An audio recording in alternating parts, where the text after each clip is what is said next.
I, 27F, never thought I would be writing something like this, but I'm completely lost right now and need advice. I've been crying for days and can barely think straight, but I'll try to explain everything as clearly as possible. For context, my sister Sarah, 30F, got married last weekend to my ex-fiancé Mark, 31M. Yes, you read that right. The same Mark who I was engaged to 3 years ago before he suddenly broke things off with me claiming he wasn't ready for marriage. I'm still in shock and trying to process how this could have happened.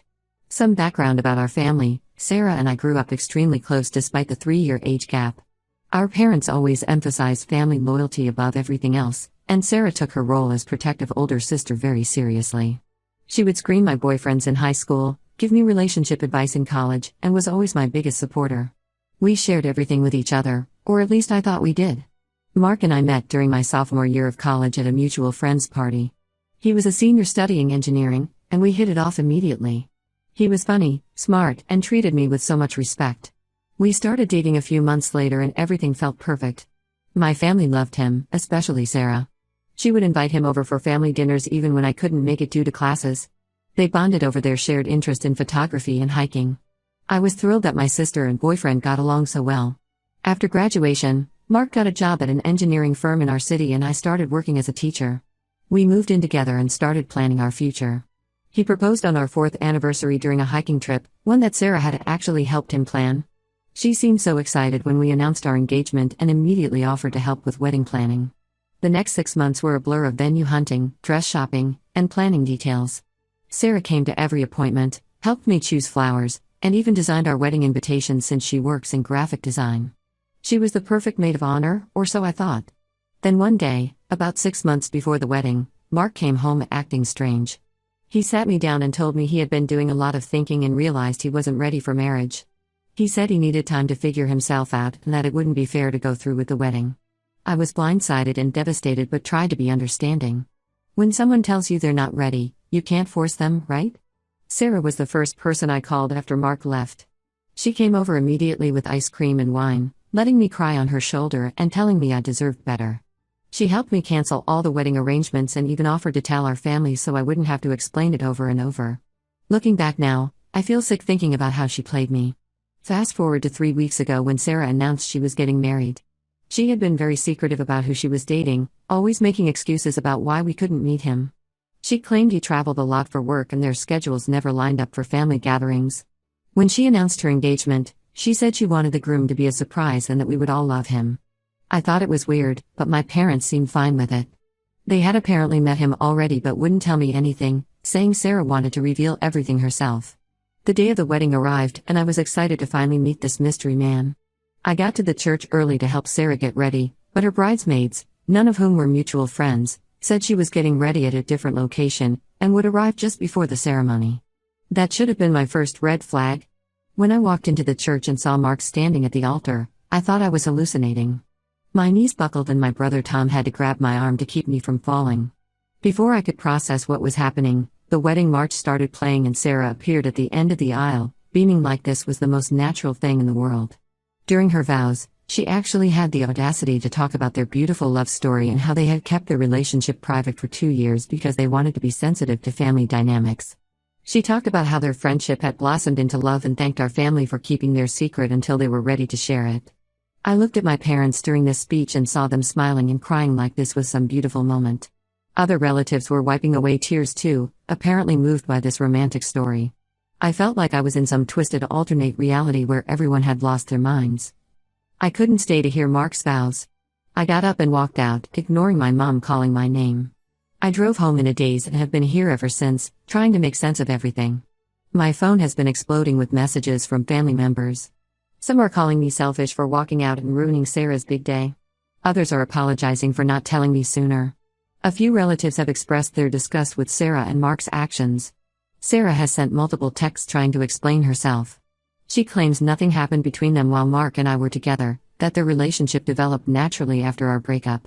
She says they kept it secret because they wanted to be sure it was real before telling me. The wedding reveal was supposed to be romantic apparently. She thought enough time had passed that I would be happy for them. My parents keep calling to explain their side. They say they only found out about the relationship a year ago and didn't know how to tell me. They claim they were protecting me by keeping it secret until Sarah was ready to reveal it. But how is blindsiding me at her wedding protecting me?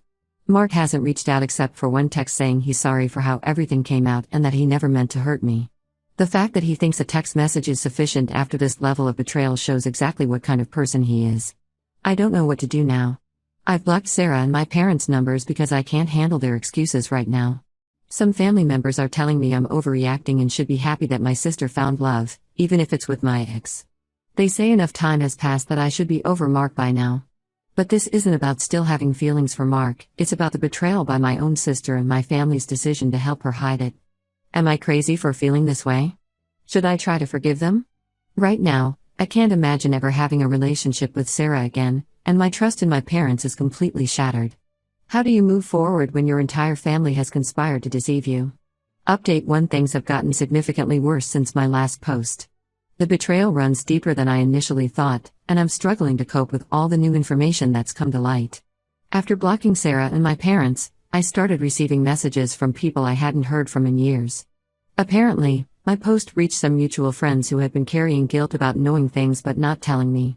What they revealed made my blood run cold. 3 different friends have come forward with information that proves Sarah and Mark's 2-year relationship story was a complete lie. Emma, who works at a local coffee shop near Mark's office, sent me security footage from their parking lot showing Sarah and Mark kissing. The timestamp shows this was 2 months before he broke off our engagement. In the video, they look comfortable with each other, like this wasn't their first time meeting secretly. Another friend, Jake, who used to work with Mark, admitted that he had seen them together multiple times during lunch breaks while Mark and I were still engaged. He said he had convinced himself they were just close friends, but looking back, their body language was clearly more than friendly. Jake apologized for not telling me sooner, saying he didn't want to ruin things without concrete proof. The most devastating revelation came from my old roommate Rachel. She confessed that she had once seen Mark's phone light up with a message from Sarah that was definitely not sisterly. This was about 4 months before our breakup. Rachel said she had confronted Mark about it, and he fed her some story about planning a surprise party for me. She believed him because Sarah had always been so supportive of our relationship. When I confronted my parents with this evidence, especially the security footage, they broke down. My mom started crying and finally admitted that they had suspected something was going on back then.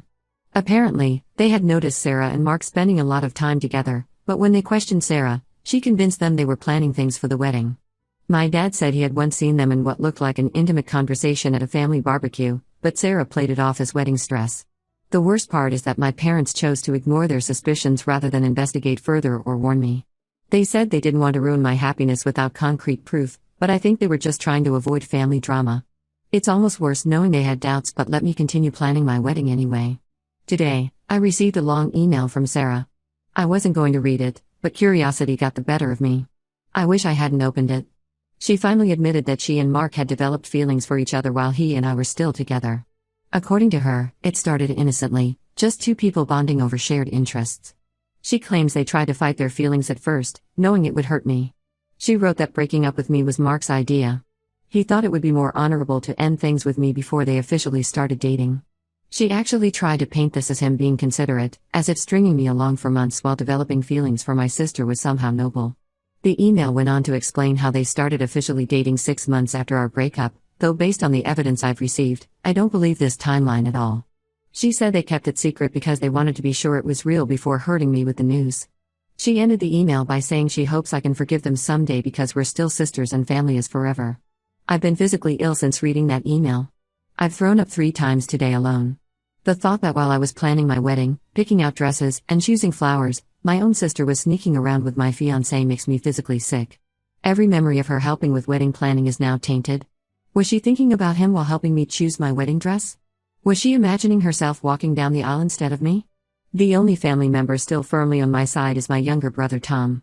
He's 25 and had been living with our parents while saving for a house, but after learning the full story, he moved out. He said he couldn't stand to be around people who would condone this kind of betrayal. He's been checking on me daily and has also cut contact with Sarah. I've started seeing a therapist to deal with this betrayal, even though I was initially resistant to the idea. The level of deception from people I trusted most has shaken me to my core.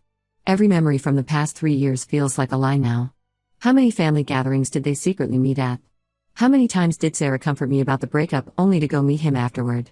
I've received a few more messages from extended family members who initially defended Sarah but have changed their tune after hearing about the new evidence. Several aunts and uncles have reached out to apologize for their initial reaction at the wedding. But honestly, their apologies mean little to me now. The damage is done. I don't know how to move forward from this. My therapist says it will take time to process this level of betrayal, but right now, I can't imagine ever trusting anyone again. The two people I trusted most in the world, my sister and my fiancé, orchestrated an elaborate deception that spanned years. And my parents, who were supposed to protect me, chose to protect their lie instead. Update 2: When I thought things couldn't possibly get worse, life proved me wrong again. Tom came to my apartment yesterday with information that has completely shattered what little was left of my world. After moving out of our parents' house, Tom had been going back occasionally to collect his remaining things. During one of these visits, he found Sarah's old phone in a box of her stuff that she'd left behind when she moved out. Out of curiosity, he tried turning it on. To his surprise, it still worked, and Sarah had never logged out of her accounts. What he found made him sick. The messages between her and Mark went back much further than anyone knew, all the way to when I was still happily dating him. They had been having an emotional affair for over a year before anything physical happened. Tom spent hours going through everything and taking screenshots before the phone died. The messages show a calculated, deliberate betrayal that makes me question everything I thought I knew about my sister. They had been planning how to break up my engagement in a way that wouldn't make anyone suspicious. Sarah actually suggested Mark use the not ready for marriage excuse because she knew me well enough to know I would respect that reason and not push back.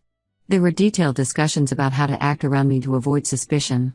Sarah deliberately played up her role as the supportive sister, making sure to be extra caring after the breakup so no one would suspect anything.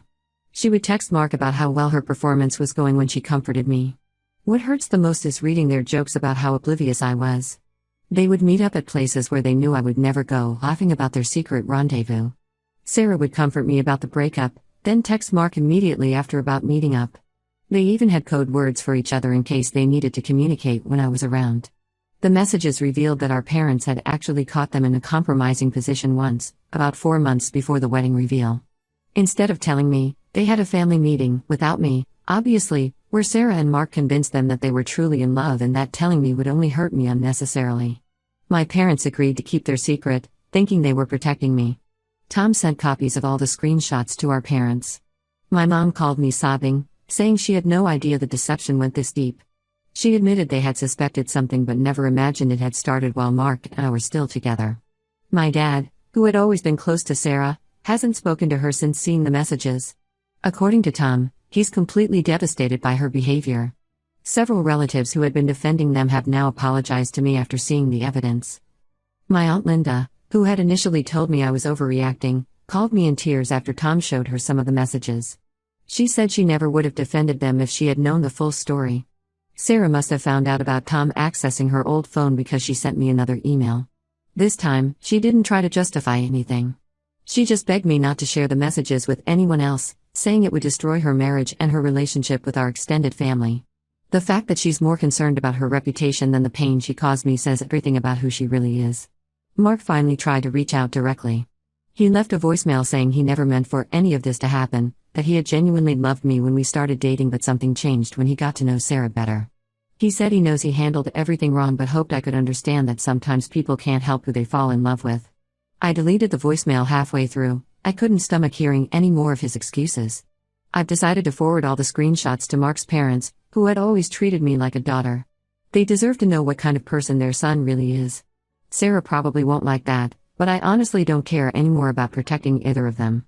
Tom has been my rock through all of this. He's the only family member I still fully trust. He said he's looking for an apartment closer to mine so he can help me through this. I don't know what I would do without him right now. Update 3: The dust has finally started to settle, though nothing will ever be the same. Sarah and Mark returned from their honeymoon to find their perfect little world crumbling around them. After the screenshots got out, most of our extended family has cut contact with them. Even Mark's parents, who I forwarded the messages to, have barely spoken to him since. My parents are barely acknowledging Sarah's existence. Mom tried to play mediator at first, suggesting family counseling, but Dad shut that down immediately. He said he can't even look at Sarah without feeling sick about how she betrayed her own sister. According to Tom, Dad has removed all photos of Sarah from their house and refuses to discuss her with anyone. Sarah showed up at my apartment last week, completely uninvited. She was crying, saying their marriage is already struggling because the guilt is eating away at them. Apparently, Mark has become distant and moody since everyone found out the truth. She said he's angry at her for keeping the old phone that had all their messages. They've been fighting constantly about whose fault it is that everything came out. She begged for forgiveness, saying she would do anything to make things right. She even offered to leave Mark if that would help repair our relationship. I just laughed at that, as if leaving him now would somehow erase years of betrayal. I told her she should have thought about the consequences before spending 2 years helping my fiancé plan how to break my heart. Then I closed the door in her face. Mark's mother called me last week. She was crying, apologizing for raising a son who could do something so horrible. She said she and Mark's father have told him they won't be spending the holidays with him and Sarah this year. They've invited me instead, but I declined. As much as I appreciate their support, being around them would bring up too many painful memories. I've moved to a different city for a fresh start. Got a job at a new school and found a nice apartment in a quiet neighborhood. Tom visits regularly. He's actually looking for jobs in this area so he can move closer. My relationship with my parents is slowly improving, though I don't think it will ever be what it was. They call regularly and have visited twice, but there's always this underlying tension. Every time I look at them, I remember how they chose to protect Sarah's secret instead of protecting me. Some extended family members have suggested I should consider forgiveness, saying life is too short to hold on to anger. But this isn't about anger anymore, it's about protecting myself from people who prove they can't be trusted. I still have nightmares about the wedding day reveal, still feel sick when I remember all those messages between them. The only silver lining in all this is that I've discovered who my true family is. Tom has been unwavering in his support. A few cousins have really stepped up, checking on me regularly and helping me settle into my new city. I've also made some great friends at my new school who have no connection to my past life. I'm focusing on healing and moving forward. Some wounds can never fully heal, but I'm learning to live with the scars. Sarah and Mark's actions showed me exactly who they are, and my parents' choices showed me who they are. I'm choosing to surround myself with people who have proven their loyalty, not those who claim it through blood ties alone. Sometimes doing the right thing means walking away, even from family. I've chosen peace over toxic relationships, and I don't regret it for a second.